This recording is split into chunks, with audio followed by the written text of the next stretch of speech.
लोह का दान करने वाला दाता महाभयानक आकृति वाले यमराज के निकट ना तो जाता है और ना तो नारकीय लोक को ही प्राप्त होता है। पापियों को भयभीत करने के लिए यमराज के हाथों में कुठार, मूसल, दंड, खड्ग और छुरिका रहती है। इसलिए प्राणी को चाहिए कि वह ब्राह्मण को लोह दान दे। यह दान यमराज के आयुधों की संतुष्टि के लिए कहा गया है। गर्भस्थ प्राणी, शिशु, युवा और वृद्ध, ये जो भी हैं, इन दानों से अपने समस्त पापों को जला देते हैं। श्याम एवं शबल वर्ण के षंड तथा मर्ग और गूलर के सदृश मांसल, हाथ में छुरी धारण करने वाले काले चितकबरे यम के दूत लोह दान से प्रसन्न होते हैं। यदि पुत्र, पौत्र, बंधु, बांधव, सगोत्री और मित्र अपने रोगी के लिए दान नहीं देते तो वे ब्रह्महंता के समान ही पापी होते हैं। हे पक्षींद्र, भूमि पर स्थित प्राणी की मृत्यु हो जाने पर उसकी क्या गति होती है, इसे सुनो। अतिवाहिक शरीर वाला प्रेत वर्ष समाप्त होने के पश्चात पुनः पुण्य का लाभ प्राप्त करता है। इस संसार में 3 अग्नि, 3 लोक, 3 वेद, 3 देवता, 3 काल, 3 संधियां, 3 वर्ण तथा 3 शक्तियां मानी गई हैं। मनुष्य के शरीर में पैर से ऊपर कटी प्रांत तक ब्रह्मा निवास करते हैं। नाभि से लेकर ग्रीवा भाग तक हरि का निवास रहता है और उसके ऊपर मुख से लेकर मस्तक तक व्यक्त तथा अव्यक्त स्वरूप वाले महादेव शिव का निवास रहता है। इस प्रकार ब्रह्मा, विष्णु और महेश, इनका शरीर में 3 भागों में अवस्थान है। मैं ही जरायुज, अंडज, स्वदेज तथा उद्विज के शरीरों में प्राण रूप से रहता हूँ। धर्म, अधर्म, सुख, दुख तथा कृत, अकृत में बुद्धि को मैं ही प्रेरित करता हूँ। मैं ही स्वयं प्राणी की बुद्धि में बैठकर पूर्व कर्म के अनुसार उसको फल प्रदान करता हूँ। प्राणियों को मैं ही कर्म में प्रेरित करता हूँ। उसी के अनुसार प्राणी निश्चित ही स्वर्ग, नरक और मोक्ष प्राप्त करता है। स्वर्ग अथवा नरक में गए हुए प्राणी की तृप्ति श्राद्ध के द्वारा होती है। इसलिए विद्वान व्यक्ति को 3 प्रकार का श्राद्ध करना चाहिए। मत्स्य, कूर्म, वराह, नारसिंह, वामन, परशुराम, श्री राम, श्री कृष्ण, बुद्ध तथा कल्कि, ये 10 नाम सदैव मनुष्यों के लिए स्मरण करने योग्य है। इनका स्मरण करने से स्वर्ग में गए हुए प्राणी सुख का भोग करते हैं और स्वर्ग से पुनः इस लोक में आने पर सुख और धन धान्य से पूर्ण होकर दया, दाक्षिण्य आदि सद्गुणों से भरे रहते हैं। वे पुत्र पौत्र से युक्त और धनाढ़ होकर 100 वर्ष तक जीते हैं। रोगग्रस्त होने पर मनुष्य के लिए दान देना चाहिए और भगवान विष्णु की पूजा करनी या करानी चाहिए। उस समय उसे अष्टाक्षर अथवा द्वादशाक्षर महामंत्र का जप करना चाहिए।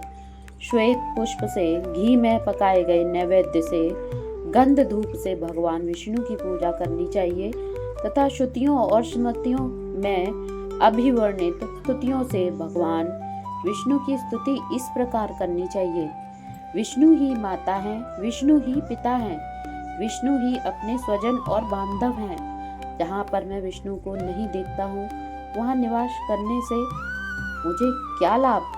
विष्णु जल में है, विष्णु स्थल में है, विष्णु पर्वत की चोटी पर हैं, विष्णु चारों ओर से माला रूप में घिरी हुई ज्वालामाला से व्याप्त स्थान में अवस्थित हैं।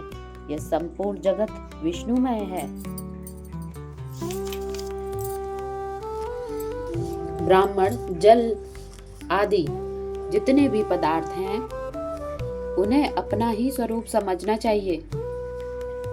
इसलिए हे खगेश, किसी भी स्थान पर मनुष्य पूर्व जन्मार्जित पाप पुण्य के अनुसार जिस कर्म को करता है उसका ही फल दाता मैं ही हूँ।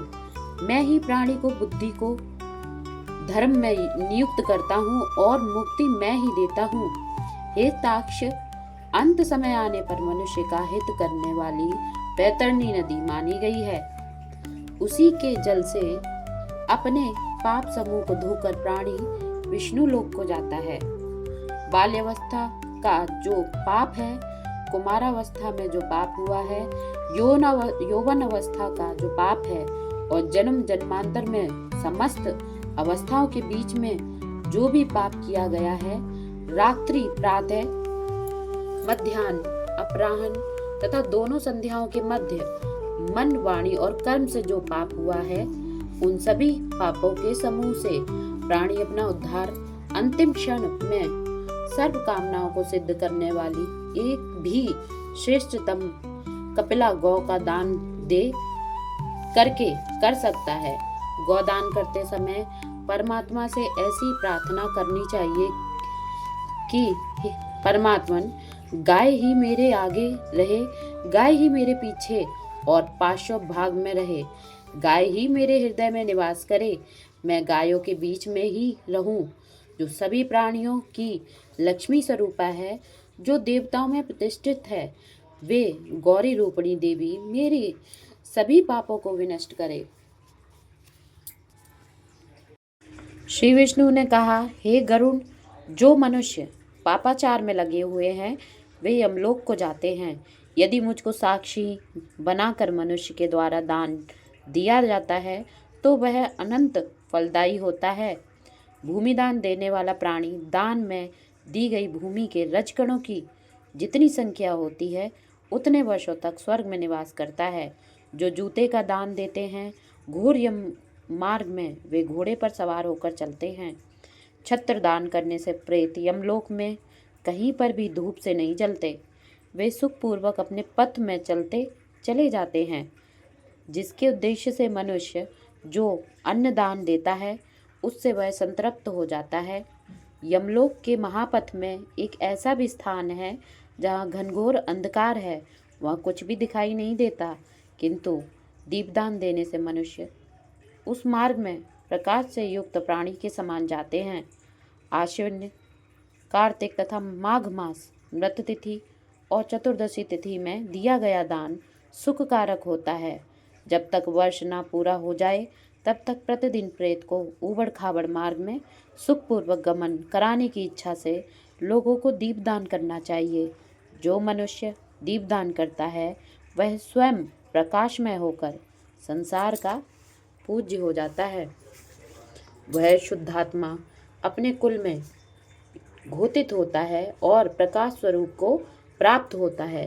हे खगेश, देवालय में पूर्वाभिमुख ब्राह्मण के लिए उत्तराभिमुख तथा प्रेत के निमित्त दक्षिणाभिमुख होकर सुस्थिर दीपक का दान जल से संकल्प पूर्वक करना चाहिए। इस संसार में जो भी सभी प्रकार के उपहारों से युक्त 13 पददान मृत व्यक्ति के लिए तथा जीवित दशा में अपने लिए करता है, वह महान कष्टों से मुक्त होकर महापथ की यात्रा करता है। आसन, पात्र और भोजन जो ब्राह्मण को देता है वह उसी के पुण्य से सुखपूर्वक खाता पीता महापथ को पार करता है। कमंडल दान देने से प्यासा प्रेत जल प्राप्त करता है। प्रेत का उद्धार करने के लिए एकादशी को पात्र, वस्त्र, पुष्प तथा अंगूठी का दान देना चाहिए।